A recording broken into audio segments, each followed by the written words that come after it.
ये धमेक स्तूप जो कि संस्कृत के शब्द धर्म मेक से लिया गया है और कितनी शानदार विरासत है। आप देख सकते हैं कि बहुत सारे लोग सालों भर यहाँ एक मेला लगा रहता है, बहुत सारे लोग आते हैं और आप ठीक मेरे कैमरे की निगाह से देख सकते हैं कि कितनी भारी संख्या में लोग यहाँ आए हुए हैं।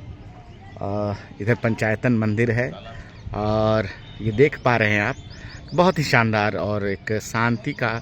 और तो बुद्ध के जीवन से जो 4 स्थान जो जुड़े हुए हैं उनमें पहला स्थान तो आप लुम्बिनी जानते हैं, जहां उनका जन्म हुआ है। उसके बाद उनको जो ज्ञान की प्राप्ति हुई तो वो बोधगया में ज्ञान की प्राप्ति हुई। फिर उन्होंने बोधगया में जो तपस्या की, उसके बाद उन्हें ज्ञान की प्राप्ति हुई और उसके बाद वो सारनाथ आए और सारनाथ में उन्होंने प्रथम दीक्षा दी। आज के समय में बुद्ध सर्किट एक बनाया गया है जिसमें ये चारों स्थान एक दूसरे से जुड़े हुए हैं। ये धमेक स्तूप है जो आप ठीक मेरे सामने देख पा रहे हैं और ये बौद्ध धर्म की विरासत है जो कई शताब्दियों से भारत की पहचान है और इसको दबाने का प्रयास कई शासकों ने किया, लेकिन आज भी जब प्रधानमंत्री मोदी विदेशों में जाते हैं तो कहते हैं मैं बुद्ध की धरती से हूँ। तो ये महात्मा बुद्ध तथागत बुद्ध की सारनाथ में धमेक स्तूप है और आप देख पा रहे हैं धमेक स्तूप। धमेक जो शब्द लिया गया है वो धर्म मेक संस्कृत के शब्द से लिया गया है। इसका अर्थ होता है धर्म का आधार या धर्म की नींव। और ठीक आप देख सकते हैं 28 मीटर व्यास है ये और लगभग 43 मीटर से भी ज़्यादा कुछ इसकी ऊंचाई है। नीचे का जो आधार है वो ईंटों से बना हुआ है और ऊपर में पत्थरों से इसका निर्माण है।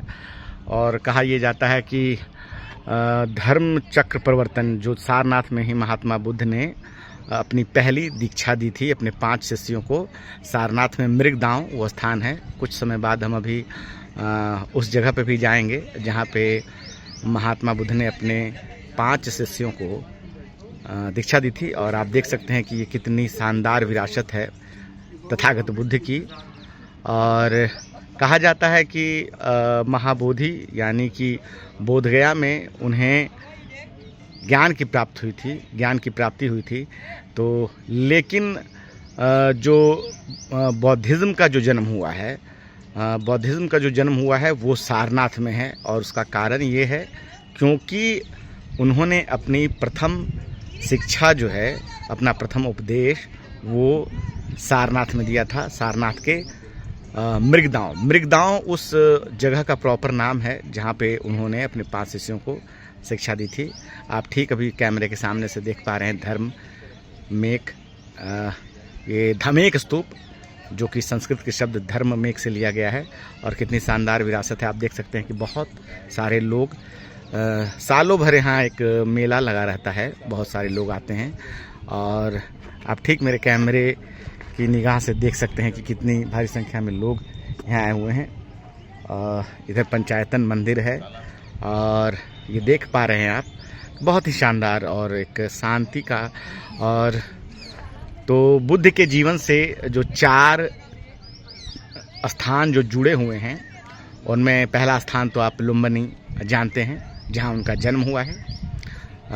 उसके बाद उनको जो ज्ञान की प्राप्ति हुई तो वो बोधगया में ज्ञान की प्राप्ति हुई। 463 ईसा पूर्व में उनका जन्म है लुम्बिनी में।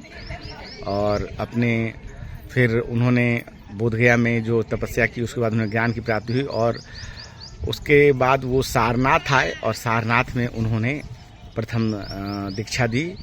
और कुशीनगर वो स्थान है जहाँ पे उनका निधन हुआ था, उनको मृत्यु प्राप्ति हुई थी। तो ये 4 स्थान हैं और आज के समय में बुद्ध सर्किट एक बनाया गया है जिसमें ये चारों स्थान एक दूसरे से जुड़े हुए हैं। तो ये बहुत ही शानदार इतिहास रहा है और कई शासकों ने इस स्तूप में काम करवाया है।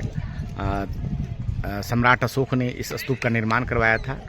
बाद में शुंग वंश के शासकों ने भी इसको जो है इस पे काम करवाया। इसमें जो है उसके बाद आप गुप्त काल में भी इसमें काम हुआ। तो तब से लेकर आज तक जो है ये धमेक स्तूप खड़ा है।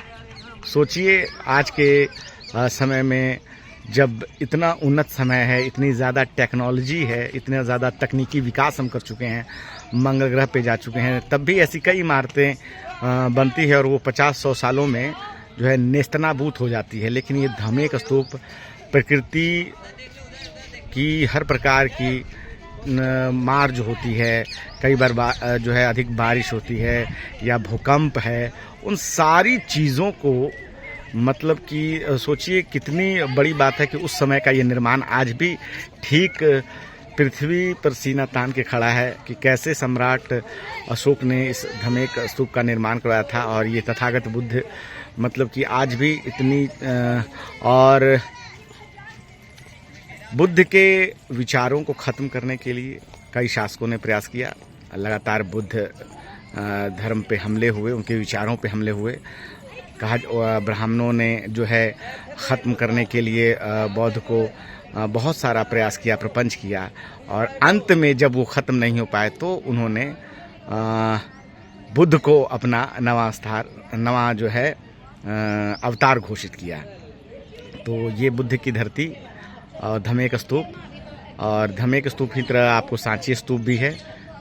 तो धमेक स्तूप का निर्माण राजा अशोक ने करवाया। हम देख पा रहे हैं कि कितना विशाल है ये धमेक स्तूप, और आज भी जो है खड़ा है उसी बुलंदी के साथ, जितनी बुलंदी के साथ इसका निर्माण राजा अशोक, सम्राट अशोक ने करवाया।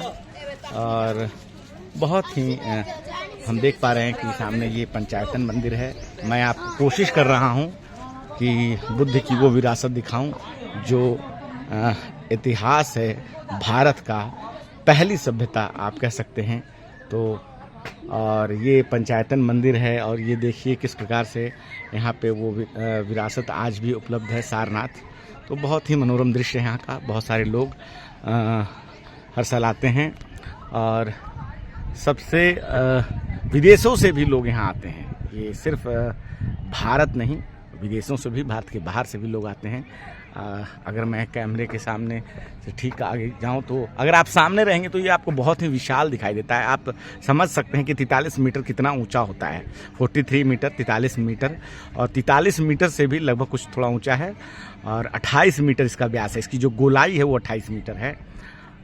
तो ये स्तूप जो है सदियों से यहाँ पे खड़ा है। दस्तक की आपसे गुजारिश है कि अगर इसको बचाना चाहते हैं तो नेशनल दस्तक को सब्सक्राइब करने के लिए रेड कलर के सब्सक्राइब बटन को दबाएं, फिर बेल आइकन की घंटी दबाएं। नेशनल दस्तक को बचाने के लिए बहुत जरूरी है कि हर खबर को शेयर करें, लाइक करें, कमेंट जरूर करें।